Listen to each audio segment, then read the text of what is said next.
Servus Freunde, my name is Jimmy. Do you know about Indian? It says that people are connected in different lives through different times. They've maybe even known each other for forever. And then I remembered that we are Indian, Jimmy. Our lives touched like 1,000,000 times before.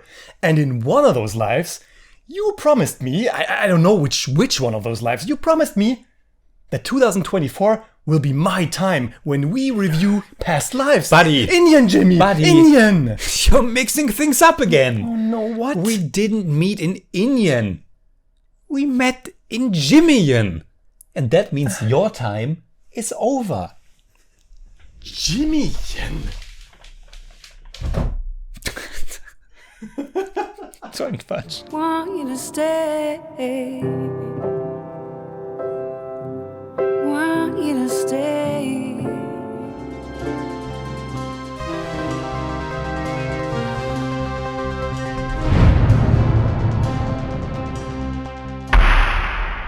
Servus Freunde, my name is Jimmy Cage. And I'm Deniz, the Buddymeister. And today's movie was picked directly for us by one of our awesome Masala Meister tier supporters. It was picked by Vijay Akineni. And he certainly knows how to pick films that completely destroy me.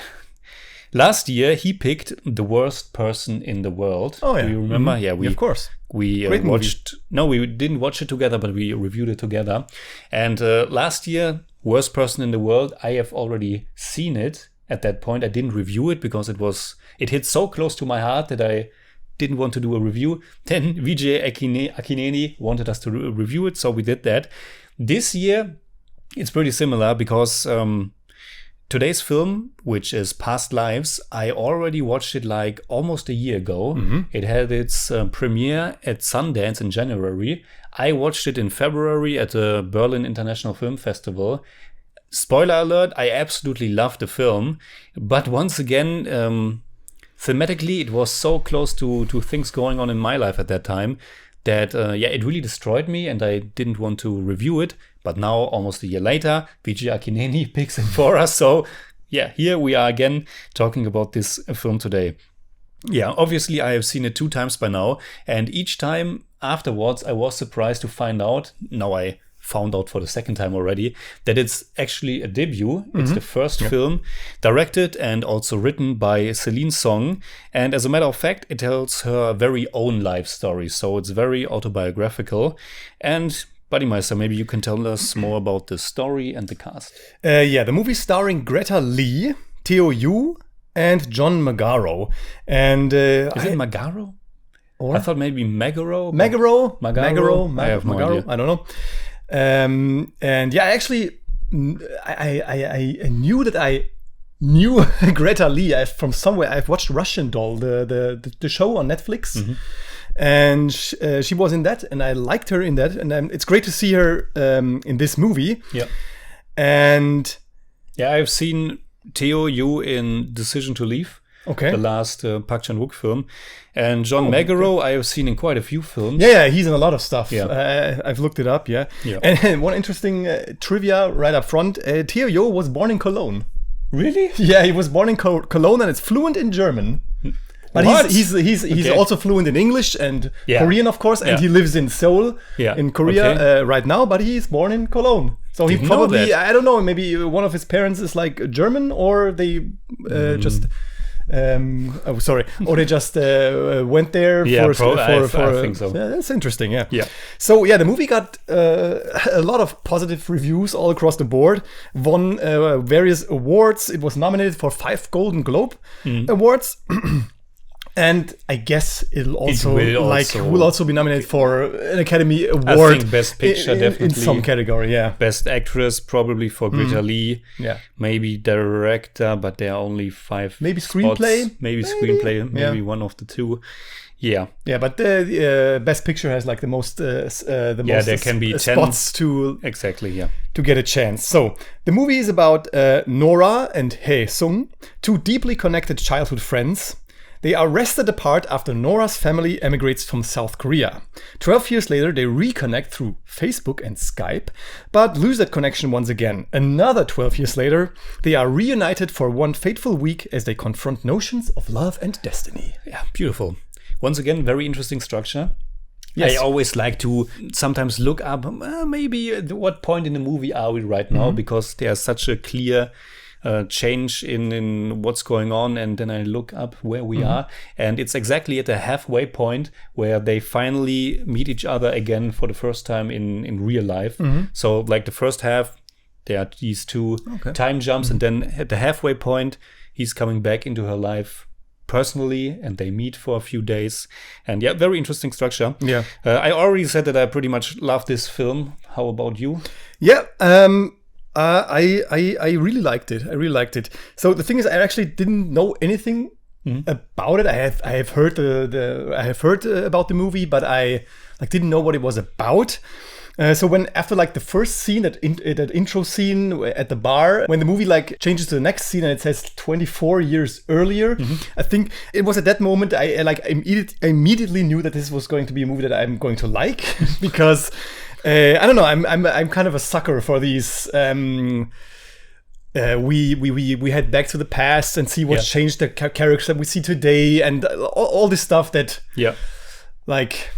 where we get to different layers of time always works with me. Yeah. It's very much a movie about the passing of time and people changing and relationships changing and what you want from life is changing. There's, for example, when she's a child, she wants to win a Nobel Prize. Then when she's in her 20s, she wants to win a Pulitzer. And now that she's in her 30s, she doesn't even think about it that much anymore. But if she's asked, then she wants to win a Tony Award. So I kind of guess that we are in our late 30s.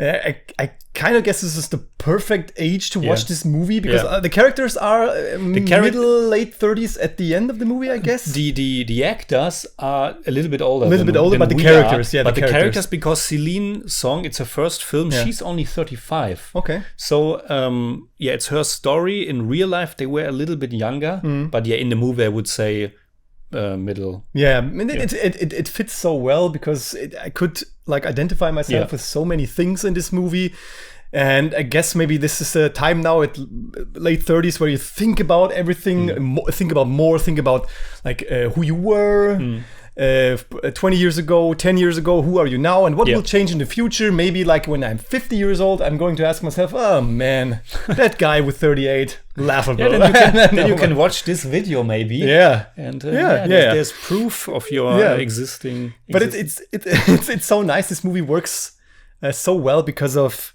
like, it's all about the atmosphere. It's all about how you get into the spirit of this movie, the mood it has. Because, of course, this is a movie for the actors and it has good writing. But for me, it mainly worked because of this, I don't know, this atmosphere that comes with it.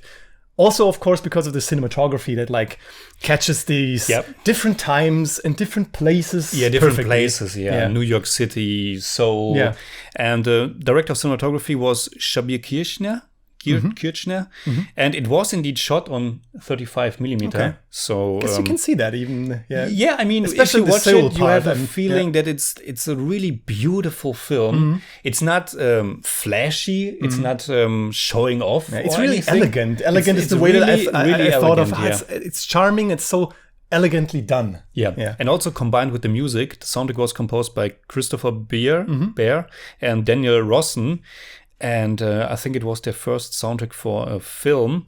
He's from a music band, Grizzly Bear, I think. Okay, I know that. The music, the cinematography really creates a really nice atmosphere and one that totally fits to what's going on with these characters. There are a few shots in the film that maybe we will talk about a little bit later that are found very striking. But overall, I think it's just a beautiful, mature, tender and intimate film. It's kind of refreshing how these people are talking about their feelings so openly. It's very mature. And it's a film that can be deeply touching, but it's not and it's melancholic, it's bittersweet, but it's not your typical tearjerker or anything. It's very realistic, it's very grounded, it's kind of restrained. And I mean, she was already compared, it's not coming from me originally, but she was already compared to people like Noah Baumbach, Greta Gerwig, and you can also get Yeah, that of feeling course. from her. The movie's also the style of the movie Yeah. and with the dialogue and with how the characters interact is also very reminiscent of Richard Linklater's Before trilogy. Yeah, exactly. Yeah. Before Sunrise, Sunset, and Midnight. But also it has, of course, because it plays in New York, it has like a Woody Allen touch in some ways, like Manhattan or Annie Hall. And it also reminded me of Hong Sang-soo's movies. I haven't seen that much, but it reminded me of The Day He Arrives. I watched it like 10 years ago, where also we just follow people going through the motions. Yep. Yeah. And it's very reminiscent of that. And I think if you are like have the skills to do that, you can't, for me personally, you can't do anything wrong with these stories. If you have interesting characters, interesting setting, and I think with other great movies, it's a story that's very specific. It's the filmmaker's own personal story, and it's also an immigrant story. And yet it's very timeless and universal. So many great movies show you something that's very specific, but in that certain special story, there is something that's so so human that pretty much everyone can relate to it. I mean, we maybe even more because we are the right age for this one, but the story is very relatable. And I mean, my own life is not completely, but very different from these three characters. And yet there are so many things that I could connect to, the emotions, the struggle, the complexities, like we already said, the passing of time, stuff like first love, letting go of certain things, and also letting go of certain people in your life, reconnecting to people from your past, finding closure.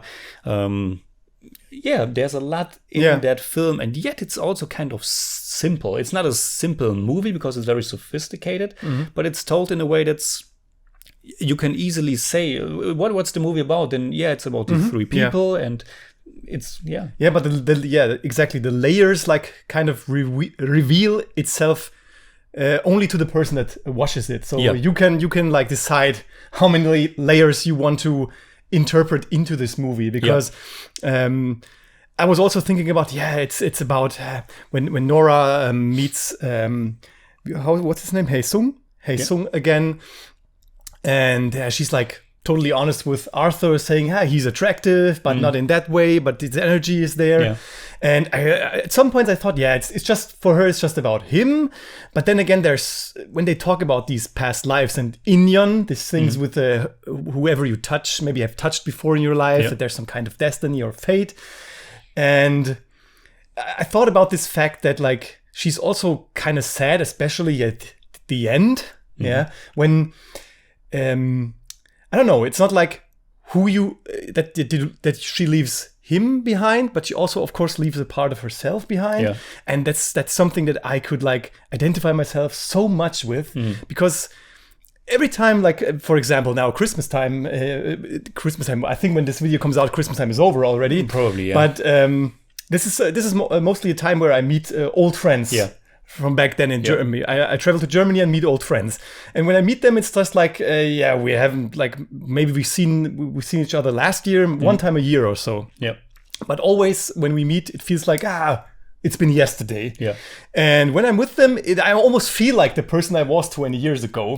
And so it's such a typical thing that I sometimes think, that guy back then, 20 years ago, he was really a fun guy. And now I'm just, you know what I mean? Yeah, totally. But of course, I was a different person back then, and I'm a different person now. And it doesn't mean like that sometimes I miss that guy, but sometimes I don't. Miss him too. And it's but it's so interesting to have like these different layers in your own life where you think about, was it even me like 20 years ago? It's been such a long time ago. And in the case of Nora, she left South Korea such a long time ago, and then they went to Canada, and then she goes to New York.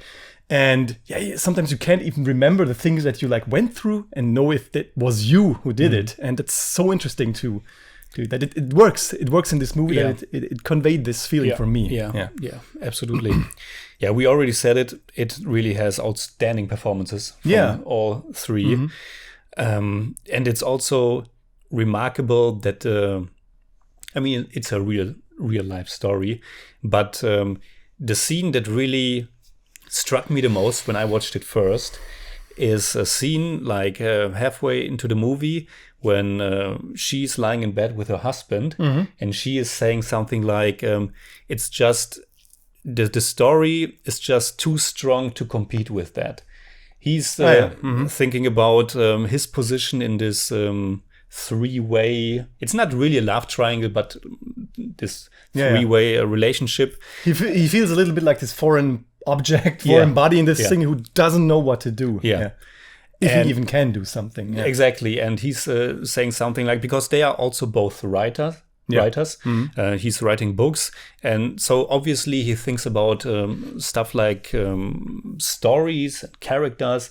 And he says, your story with that guy, it's just too strong for me to compete with that. And then he's losing his mind a little bit over that. And I thought it was such a remarkable scene because, of course, it's kind of meta. And at that time you wonder, in which direction will this movie go? And he even says something like, if this would be a movie, then he would be the evil, antagonistic husband, the American guy who wants to break up what fate wants to be. And I thought that was so great because it made me think about, how important and powerful a story can be, a narrative can be. But then on the other side, she tells him like, but this is reality, and maybe it's not as romantic on the surface as this story about someone from your past who for 12 years tried to find you. Maybe it's not as romantic as that, but this is reality, and they build something together. And I just thought it was really touching and beautiful. And what I wanted to say about this, I think there's a minor thing that maybe it's not didn't like, but a minor thing that was a kind of a mini issue for me is like, and that especially happened during that scene when they're talking in bed, is I generally loved the dialogue, but I think for me the movie is like at its best when people actually don't know what to say, when they are in this moment where they are, especially Nora and Tae-sung, they like exchange looks all the time and look at each other, then they smile, and then maybe some sentence comes to mind and one of them knows what to say. And in that scene, it's like, maybe it happens and also in other scenes, it's like when these people kind of know too exactly what to say in a situation. It's a little bit too, like, for me, it felt a little bit too self-regarding at one moment. Like, I'm doing a dialogue-driven romantic movie, and people know what to say in this situation. Because maybe it's just a personal thing, because when I'm in such a situation like that and I'm talking, I don't know what to say. I'm thinking all the time. He's a writer. Yeah, he's a writer, maybe, and it's also really subjective. So for me, it felt like, these people always know how to react to a sentence, always know how to say something to the other person. And in that scene, it felt to me like, this is a conversation that probably would never take place like that, because they really know how to exchange words. But it's of course fine. But for me, it felt like, it's too movie-like in that situation. And left that reality a little bit for me. But it's really a minor complaint, because the movie isn't like that. Self-conscious or self-regarding in other parts. It's just small little scenes where I thought, but it's really not that important. I want to come back to the camera work, because like I said, it's not really doing a lot of flashy things, but just the way it captures the characters, the situations, like we said, the cities, New York, Seoul, and also just like normal day-to-day life, how it captures the apartment or just them being in the subway. It's really just, what was the word you used? Elegant? Elegant, yeah. Yeah, but there are also some shots that are really more than that, and probably I didn't get all of them, and it's of course subjective. But early on, there's this one shot where they are still children. Where they're going, where they are going into separate directions. She's going going upstairs. Yeah, exactly, and he's just leaving the frame to the left. It's very symbolic, but also very nice. And then there's the shot in which Arthur enters Nora's life. She's at this retreat for writers. And in the foreground, she's lying on the bed. She's still sleeping. And in the background, the window is open. And it's also like that. Whenever you close a door, another door opens, stuff like that. And the window is open. And in that open window, you can see a taxi approaching. And then a guy comes out of the taxi. And that is Arthur. And I thought, now that I watched it also for the second time, it was really a nice connection. Because later on, he tells her that sometimes she speaks in her dreams. And she's dreaming in Korean and she talks in Korean. And so I thought it was really beautiful that the first shot where he enters her life, she is still dreaming and she's still like connected to her past, connected to Korea, and a really, really beautiful shot. There's also one shot at the very end. We don't need to spoil this movie. It's still fairly new, but there's this shot where a door closes, and then the next shot is someone sitting in a car, and the window of the car is open, and once again, like something closes, another thing opens. And also early on, when they were still children, also driving in the car, and also the window opens. So nice, like a throwback to an earlier moment. I'm just going through my notes if there was something else camera work wise. I think a very striking scene, which makes it also obvious that like Arthur is a little bit the foreigner in this group is of course in the scene at the bar. Yeah. The very first. Yeah, the very first scene, and this scene comes back to us. Yeah. And it's kind of nice that even the camera like sometimes shuts Arthur out of this trio, and he just sits next to them, not knowing what to say. And it's such an kind of a cozy scene because the bar itself is cozy, and Nora and Haesung are talking with each other and laughing. But then it's also like it's like kind of an awkward scene because if you think yourself in Arthur's situation, I can totally understand why he wants to be there. Yeah, but he's also like, oh man, I don't want to be there. Yeah, and he even says something like, even the camera shuts him out. Never imagined of being in something like this. In something like this, which is only like happens in movies. I'm saying that, but it's like it's also pointing back to what we said earlier, that it's not melodramatic or anything, and it can be it can be heavy, but it's not completely a heavy film. There are even some moments where you chuckle or even laugh because the situation is kind of awkward when he arrives in their apartment and he tries to speak Korean, and both of them trying to be polite, or not trying, but they are very polite. And then, are you hungry? And he's like, pasta maybe. And then they go check out pasta. Okay, so there are some lighter moments in there as well that are coming from the characters, coming from the situation. Again, a very grounded, realistic film. Yeah, I don't know, anything else? No, for me, that's it. Yeah, let me just conclude by saying that for me, this is kind of, sometimes you watch a film and you immediately know, like, that was something special, that was something else. And therefore, I had the same thing with The Worst Person in the World, and similar with this one. Like, I think for me, this is kind of a modern romantic drama instantly. Also, like a movie they even reference in this one, like Eternal Sunshine of the Spotless Mind. It's something that just speaks to you on such a special and deep level that you instantly know, this is something special. It's interesting because Worst Person in the World, I liked more than this one. It really connected with me. So did Eternal Sunshine.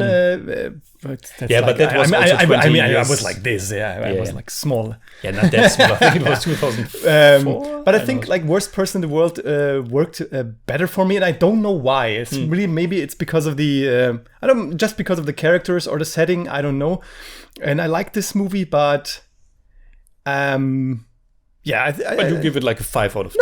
No. Let's do the All rating, right. and we will see. Then your part in German, I guess. Yes. Past Lives ist ein schöner Film, der die verschiedenen Orte, Zeiten und Leben der Charaktere einfühlsam und lebensecht einfängt. Manchmal hat sich das für mich etwas selbstverliebt angefühlt, aber es war nie zu viel. Alright. Past Lives ist ein wunderschöner, tief berührender und zärtlicher Film. Fantastisch gespielt und visuell und musikalisch absolut in den Bann ziehend. Zurückhaltend und doch ganz, ganz groß. Yeah, I give Past Lives 9 out of 10. It's more like 8.9, but I don't do that. For me, it's 8 out of 10. It's more like 7.7, but I don't do that either. So, Jimmy. Yeah, is the trivia something about the actual husband of Celine's song? No. Okay, No. then- What do you have? Because that was something that Lon Harris, no, what's the name from former Screen Junkies? Yeah, Lon Harris. Lon Harris posted something, and that's where I found out that the real husband of Celine's song, so the guy that's here played by John Magaro, he has a YouTube channel with like more than 100,000 subscribers. More than us. Yeah, way more than us. And he went viral like 10 years ago with some... Yeah, you have to look up his content. He's a kind of an oddball character. And it's not in the movie, but Lon Harris wrote something on Twitter like... now that he knows that he can't watch the movie with the same eyes because he knows Celine's song married the guy that made the... I don't know what kind of famous video it was. Okay, I will show you off camera. It's kind of stupid. Okay. No, it's not about him. Okay. So, it's something completely different and maybe even boring. So, Nora and Arthur are living in a small one-bedroom apartment in the East Village in New York. That's a part of Manhattan. Did you know that a one-bedroom apartment in the East Village costs about $3,300 per month? Crazy. It's really, really ridiculous. That's my trivia, because they live in this small box. I think when they're brushing their teeth, they're like right. It's like in the living room, and then they go. Or which one do you mean? No, yeah, it's all. They also say it. It's all the apartment where they like live and talk in the bed and stuff. Yeah, it's a small one, but I think there's one shot where she's brushing her teeth. It's when he wait a minute. He asks, and when Hae-sung comes to them, they also like come in when he says pasta and stuff. Oh, it looks even bigger. Maybe I have to redo the trivia I think it's a two. It's a two. I think it's a little bit bigger. So I think the next one is then make like $4,000 or $4,500. I was wondering about the apartment because she's brushing her teeth and there's a sink, and in the foreground there's another sink, and I was wondering what kind of. That's why I thought it was one bedroom, really small. But let's say they have to make $4,000 per month. She definitely lives in a one-room apartment earlier, after the first 2-year time jump, because she enters the apartment and you can see definitely. Absolutely. Okay. So she pays. I don't know. All right. But so they couldn't live off YouTube. No, he's a writer. He has books. I know. And she has. I think. Yeah. He has a book signing at one point. Is the book called Boner? I don't know. Yeah, you have to look it up. The name of the book that he has written is Boner. Nice. Okay. So please let us know in the comments below what you think about past That lives. was the trivia. That was the trivia. You can hit me up on Twitter, Instagram, Letterboxd, and also on Patreon, simply at TheJimmyCage. And you can hit me up on Twitter at Bonermeister. If you enjoyed this review, please give us a thumbs up, share, subscribe, whatever you like. And make sure you hit that bell for all we have to tell.